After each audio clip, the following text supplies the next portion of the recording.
Ayo. Ano sa man? Te, unsa pa tayo pinakauna sa kuante? Kato bitang kaila, kato bitang naghihilom ang lahat ng sugat. Kato bitaw te, unsa di pinakauna to te? Mas ko kus inyo ba? Wala ko kabalo. Ha? Wala sad ko Wala kabalo. ba, te? Wa. Kwarta te. Wa. Wala kay kwarta? Wala. Mas ko ba? Wala gali ko kwarta. Ina te. Wala lagi.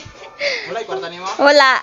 Ulita nimo oy. Na. Sino ba kay mas ko? Wala lagi. Kailan Ayaw na ba? ka madili? Atagan-tagag 25 centavos. Nangingining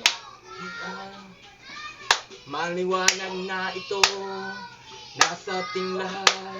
Naghihilom ang lahat ng sugat. Te, bayad di mo te. Wala lagi ko kwarta. Ay, nag-import ra ba ko ano ato te? Way, kwarta nimo te? Wala. Ang ulita gyud. Nya, gamay ra ba imong gikantaw nya di ba mao? Kunyar na inyong atop butol gina. Ulit kay ka.